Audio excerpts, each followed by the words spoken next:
मित्रों, रामायण का सार तो सभी लोग जानते हैं, लेकिन रामायण में कई ऐसी कहानियां हैं जिनके बारे में बहुत ही कम लोगों को मालूम है। इन्हीं कहानियों में से एक है राजा दशरथ की पत्नी कैकेयी को वरदान मिलने से जुड़ी कहानी। इस वरदान के कारण ही कैकेयी ने प्रभु राम को 14 साल के वनवास पर भेजा था। कैकेयी अपने बेटे भरत के साथ साथ प्रभु श्री राम से भी बहुत प्रेम करती थी। फिर सवाल यह उठता है कि आखिर उन्होंने श्री राम को 14 वर्षों के वनवास पर क्यों भेजा। इसके पीछे एक रोचक कथा है, आइए जानते हैं। मित्रों, राजा दशरथ के विवाह से पूर्व कैकेयी महर्षि दुर्वासा की सेवा किया करती थी।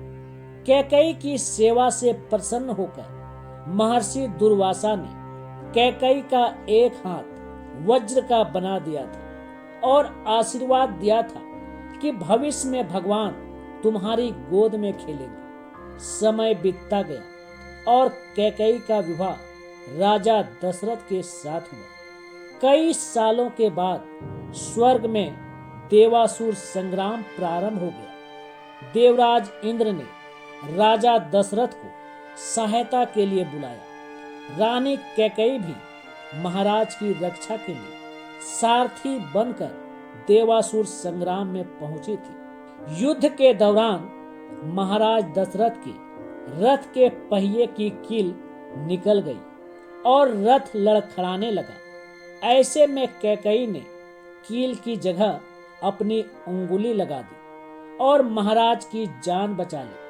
राजा दशरथ कैकेयी के युद्ध भूमि में साहस से बहुत प्रसन्न हुए और उन्हें 3 वरदान मांगने के लिए कहा। कैकेयी ने उस समय प्रेम वश में कह दिया कि इसकी जरूरत नहीं है, अगर कभी जरूरत होगी तो मांग लूंगी। कैकेयी ने राजा दशरथ को इसी वरदान के जाल में फंसा लिया और राम के लिए 14 वर्ष का वनवास मांग लिया। लेकिन राम के लिए कैकेयी ने 14 वर्ष का वनवास ही क्यों मांगा, इसके पीछे भी राज है। मित्रों, कैकेयी ने ही भगवान राम के लिए 14 वर्ष का वनवास मांगकर यह समझाया कि व्यक्ति युवा अवस्था में अपनी 14 इंद्रियां यानी 5 ज्ञानेंद्रियां, 5 कर्मेंद्रियां तथा मन, बुद्धि, चित्त और अहंकार को वश में रखेगा, तभी अपने अंदर के घमंड और रावण रूपी राक्षस को मार पाएगा। जिस समय ये घटना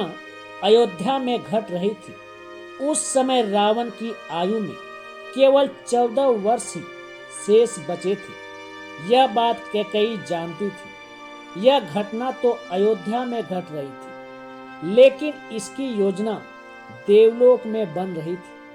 कैकेयी को राम पर भरोसा था, लेकिन दशरथ को नहीं, क्योंकि वह राम के साथ पुत्र मोह में बंधे हुए थे। भगवान राम श्री हरि विष्णु के अवतार थे। यह सारी योजना उन्हीं की बनाई हुई थी। इस योजना में भगवान राम ने माता सरस्वती से मंथरा की मति में अपनी योजना डलवाई। मंथरा ने कैकेयी को वही सब सुनाया और समझाया जो माता सरस्वती करवाना चाहती थी। इसके सूत्रधार स्वयं भगवान विष्णु थे।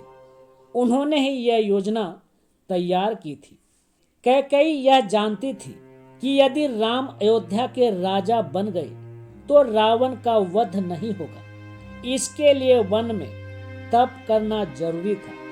कैकेयी चाहती थी कि राम केवल अयोध्या के ही सम्राट ना बने रह जाए, वह विश्व के समस्त प्राणियों के हृदय के सम्राट बने। इसके लिए राम को अपनी समस्त शोधित इंद्रियों और अंतःकरण को तप के द्वारा सिद्ध करना होगा। मित्रों, अब आपको समझ में आ गया होगा कि भगवान राम को 14 वर्षों का वनवास क्यों भोगना पड़ा। अगर जानकारी अच्छी लगी हो तो वीडियो को लाइक और शेयर जरूर करें। साथ में कमेंट में जय श्री राम अवश्य लिखें। धन्यवाद।